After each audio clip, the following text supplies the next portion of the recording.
El origen del camino realmente de niña era eso, como en el impacto en el corazón y en la cabeza de un mundo, de una atmósfera que te traslada a otro planeta, que te saca del tuyo y que te hace sentir y que te hace vivir un montón de cosas que a lo mejor ni conocías. Me acuerdo de Alicia en las ciudades y de París, Texas. Son como como las películas primeras que vi. También, bueno, impactante, con la que soñé y todavía sueño, Terciopelo Azul, de Lynch. Yo era pequeña, ¿no?, cuando veía estas películas, y eso se me quedó clavado en el alma y en el corazón, y estoy segura que de ahí viene, del placer de ver películas, de sentir, de emocionarme, de apasionarme, de llorar, pues de soñar enfrente de una pantalla, ¿no?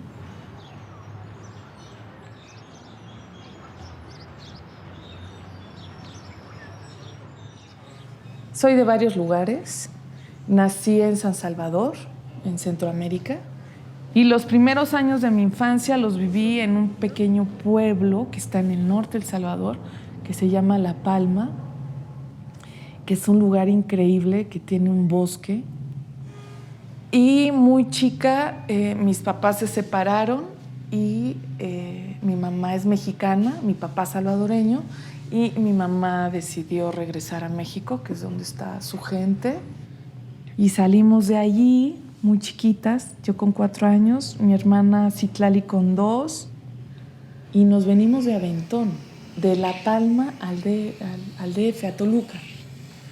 Días en una camioneta pick-up, con el viento en la cara, así, horas y horas, y con tierra en los ojos. Aquí me hice, aquí crecí, aquí me enamoré, aquí me formé, y creo que soy muy mexicana, muy chilanga, porque crecí aquí en la colonia Roma.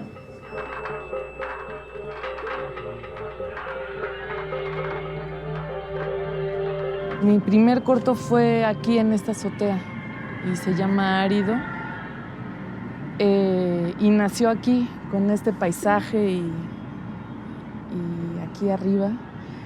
Este es un lugar especial para mí porque aquí llegué cuando me fui de mi casa la primera vez, con 16, 17 años. Sí, hacía ficción, porque realmente es que la escuela está como encaminada a la ficción los primeros años. Entonces, escribes ficción, haces ficción primer año, segundo año, y luego viene la tesis, ¿no? Luego viene documental, tercer año, y luego viene la tesis. Debe haber una salida. Luego vino El ombligo del mundo, que es mi tesis y que es un trabajo de ficción, como de ciencia ficción, entre comillas, que está construida la idea de un mundo en donde las personas se secan por dentro y por fuera. Dos personajes es una ciudad sitiada y quieren saber qué hay afuera, y entonces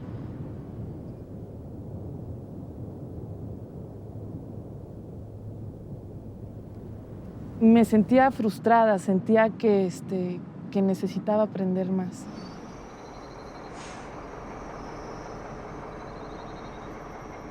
Tenía muchas ganas de aprender más sobre documental, de trabajar con la realidad, ¿no?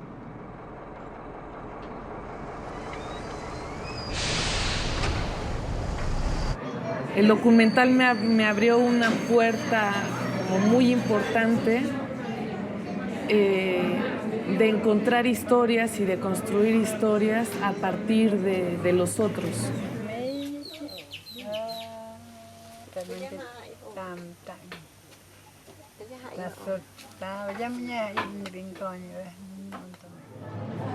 Tengo un documental de unos vígamos, ¿no? 2 hermanas que comparten el amor de un hombre a lo largo de su vida, ¿no?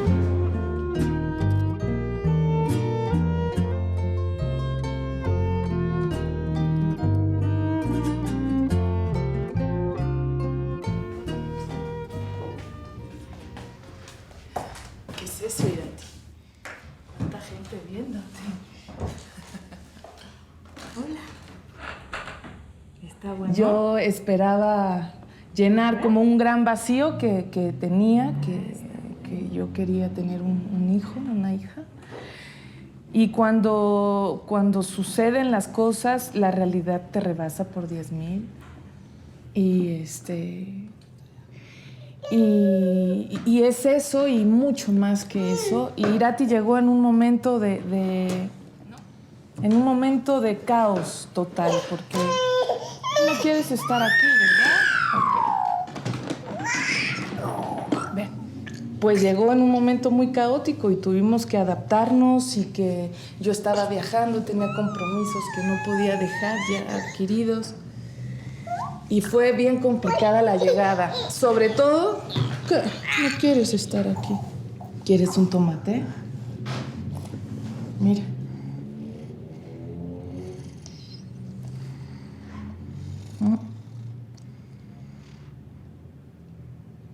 ¿Está rico?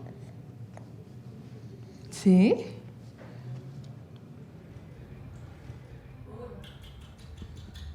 Mira lo que hay aquí. ¿Te vas a quedar jugando un ratito en lo que yo trabajo? ¿Sí? ¿Sí? Vale.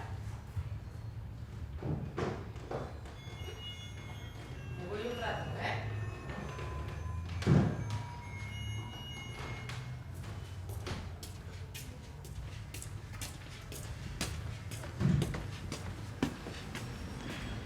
¿Cómo llego a una película? Coleccionando cosas. Escribo notas pequeñas, sueltas, ideas pequeñas. Y luego las voy guardando y luego las saco.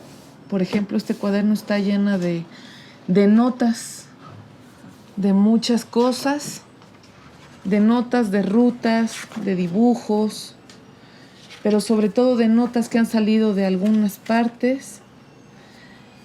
Y cuando tengo tiempo regreso a estas notas y empiezo, se vuelven secuencias en el papel.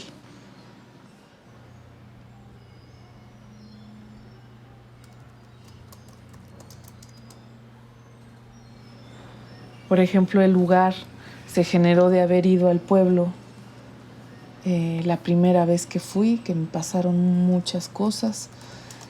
Y de esa vez me llevé algunas notas, que me acuerdo que alguna de ellas decía que los ojos de la gente joven, eran ojos de viejo, por ejemplo. Era una de mis notas. Jóvenes con ojos de viejos, de ancianos, de haber vivido mucho. Notas que yo llevaba para el rodaje de autores que me importan, sobre Víctor Erice, por ejemplo, de cómo mirar, cómo esperar, cuál es la inocencia perdida de las imágenes, cómo esperar con calma a que las cosas sucedan, cómo esperar a que el cielo se nuble para que las nubes cambien de color, de sentarte a ver un atardecer y esperar a que llegue el momento exacto de esa luz para ver una cara o para ver unas manos trabajando o para ver un árbol, como tener ese privilegio lo da el documental, solamente, pienso. Mira, por ejemplo, Kosakowski es alguien que me gusta mucho. Para hablar de sexo no es necesario poner la cámara en medio de las piernas de una mujer, ¿no? Es suficiente un momento de piel, una mano, cualquier momento de sensibilidad, ¿no? Y yo pongo aquí analogía para hablar de la violencia, 3 puntos.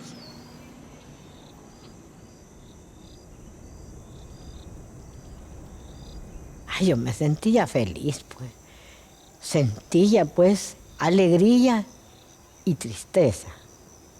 Tristeza y alegría. Porque íbamos a llegar a nuestro pueblo de vuelta, ¿va?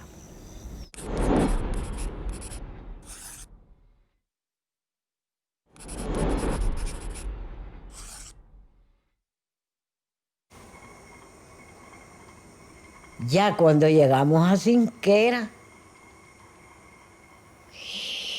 Dios mío, aquello botado todo, Señor. En una de mis vacaciones, en una de mis visitas a El Salvador, en las que fui a ver a mi abuela paterna, pues me dijo que íbamos a ir a su pueblo, donde ella había nacido. Llegamos al pueblito, me salí a caminar, era un pueblo muy pequeñito, de apenas unas 5 o 6 calles. Y me salí a la placita del pueblo, que está a 2 calles de donde vive mi abuela. Me salí a caminar y sola. Y entré a la iglesia del pueblo, que era un gran galerón en ese tiempo, hace estos 8 años. Era como un gran cuarto con muy pocas bancas. Había un montón de velas en el suelo, encendidas. Y lo más impresionante es que había hileras de retratos de guerrilleros. Me puso la emoción a flor de piel entrar a este lugar, ¿no? Y me vi como que yo podía ser una de esos retratos, pensé, ¿no? Esas conexiones empecé a hacer yo en mi cabeza, ¿no? Y fue una imagen muy importante que yo creo que fue el punto de partida del gran deseo de empezar a buscar, de empezar a rascar, de saber qué había sucedido en este lugar y por qué la iglesia estaba así, ¿no?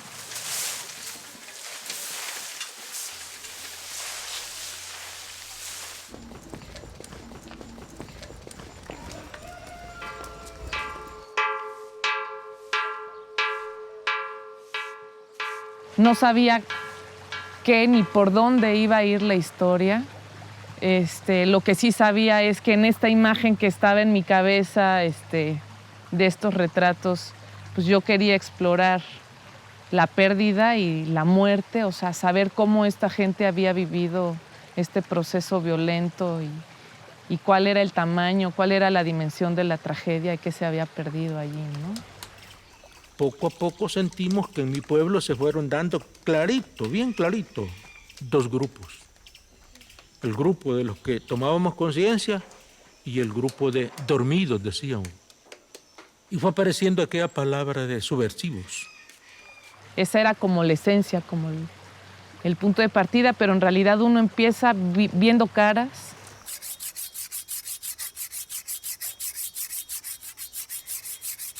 No recuerdo cómo empezó, porque tendría unos 3 años quizás.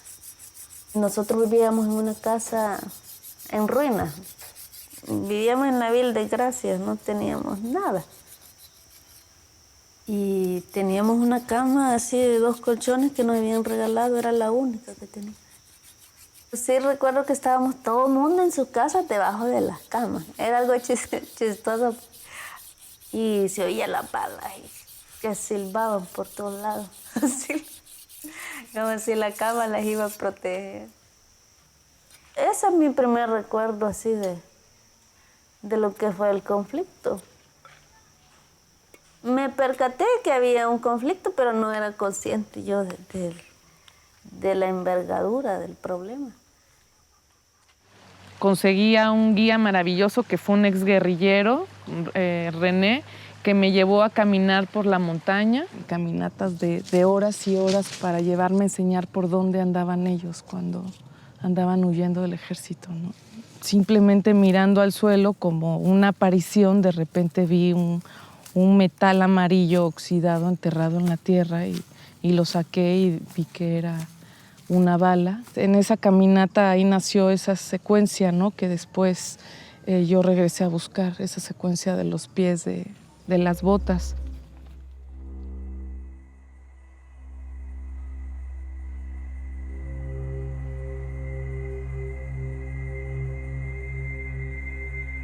Yo me recuerdo donde caían los muertos las de mí.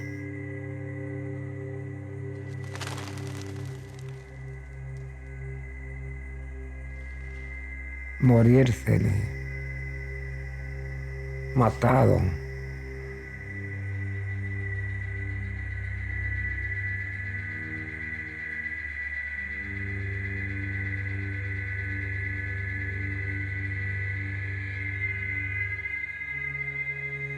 Yo sabía que iba a construir 2 discursos independientes. Por un lado, la imagen, el bosque, la vida cotidiana, la noche, las lunas, los sonidos, los bichos, los pájaros, el viento, las ranas, tiene un ambiente sonoro muy particular y muy rico porque así es el ambiente sonoro de ese lugar, ¿no?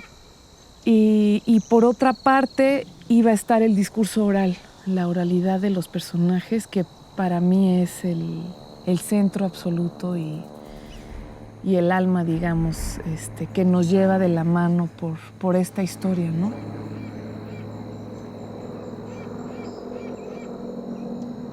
Eran dos discursos independientes también en mi cabeza, en la que siento que tomé un riesgo. Quería que esa voz existiera sin la imagen del personaje y eso, y que nos fuera calando de a poco, ¿no? Y lo que sucedió en edición es que al mezclar esos dos discursos surgió un tercer discurso, que es la película. La primera vez que yo, como quien dice, que entra en razón el niño o la persona, fue cuando llegó una persona a la casa y le dijo a mi mamá: mira, mataron a Aníbal. Y por ejemplo, esta es una de las cosas que coleccioné, son hojas y hojas de los dos lados, de muertos de esa época. Me impactó ver este calendario y fijarme en cada cara y leer los nombres. Antes yo ya había visto una hilera de retratos en la iglesia, de retratos de chavos y de niños, ¿no? Muertos. Pensando en esta situación y en esos rostros, supe, antes de hacer la película, que ese silencio y esa mirada y esos rostros desencajados después de haber hablado de la muerte era la cosa más potente que yo podía tener para hablar de la pérdida y de la tragedia de la muerte. Y por eso hice esta secuencia.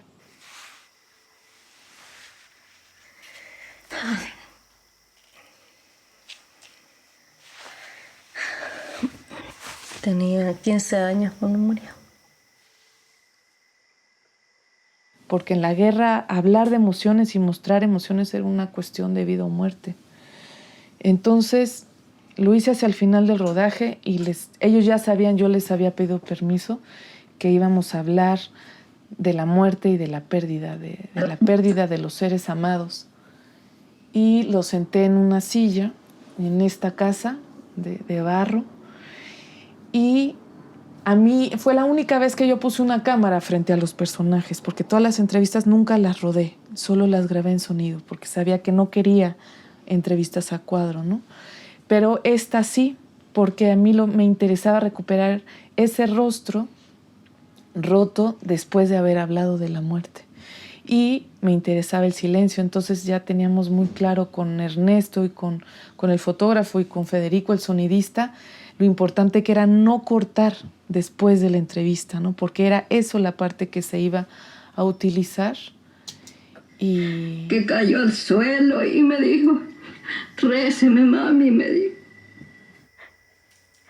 Un disparo de un avión le cayó y ella se ahogó con su misma sangre.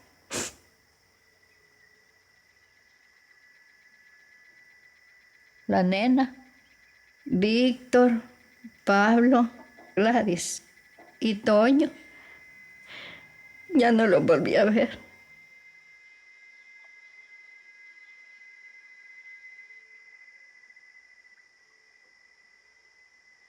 Y siempre en la noche o cuando llueve, ay, digo yo, siempre aquel vacío que llevo que nunca se va a recuperar.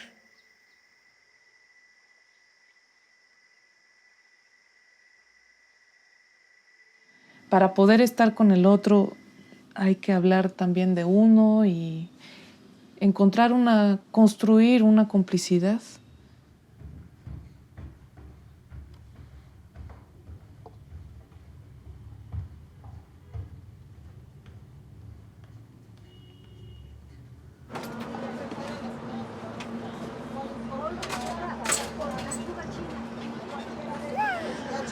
¿Usted conoce cuál es la col rizada?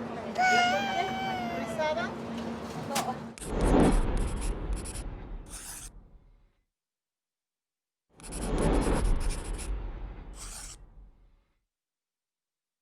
Suave, suave.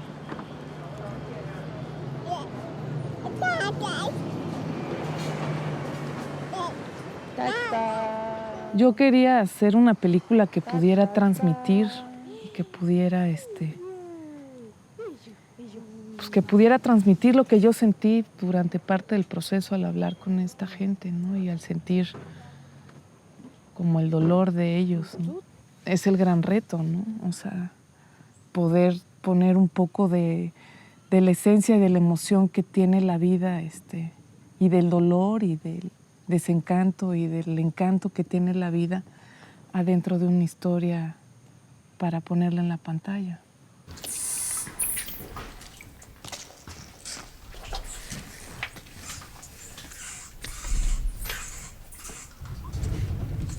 Yo pasé viviendo pues aquí en la cueva esta casi unos 2 años o 3 años.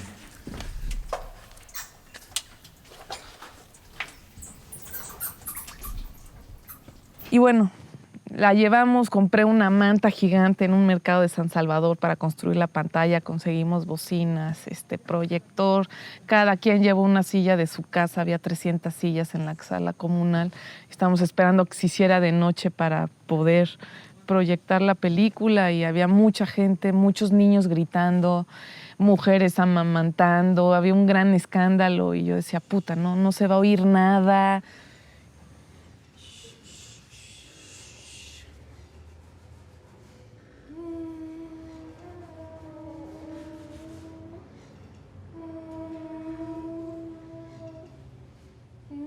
Cuando yo estaba colgando la pantalla, llegó la Rosy, la niña correo de la película, y me dijo, oye, tengo que hablar contigo, ya me arrepentí. No quiero que hagas la película ni que pongas la película, porque no quiero que nadie en este pueblo me vea llorar. A mí no me pueden ver llorar. ¿No? Yo tengo una imagen de cabrona frente a la comunidad y no quiero que esa imagen se rompa, ¿no? Y fue así como, híjole, no va a ser posible, ¿no? Le dije, Rosy, o sea, demasiado tarde, o sea, ya estamos aquí, el pueblo está esperando ver la película y no te preocupes, porque no sales llorando y tienes una imagen bella y digna y fuerte en la película.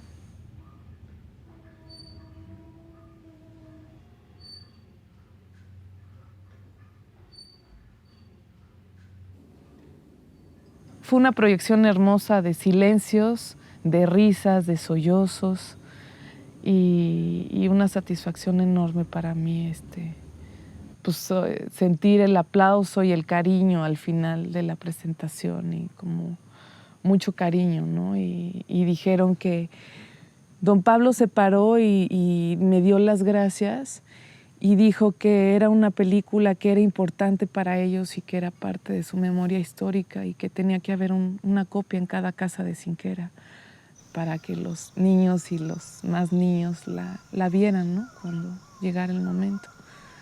Y así fue.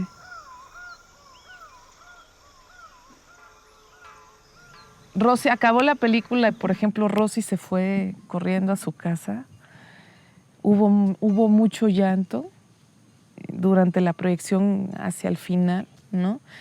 Y yo necesitaba, por ejemplo, que Rosy me dijera que me mandara la fregada o que yo le iba a pedir una disculpa, le iba a decir que cómo estaba, ¿no? Cómo se sentía. Y algo muy importante para mí, muy simbólico, que cerró como ese ciclo de acabar la película y de devolverla al lugar que la inspiró, fue justamente las palabras de Rosy, ¿no? Que me dijo, qué bueno que vimos todos la película, porque está bien que también los compañeros sepan que nosotros sentimos cosas, ¿no? Entonces fue como, wow, súper.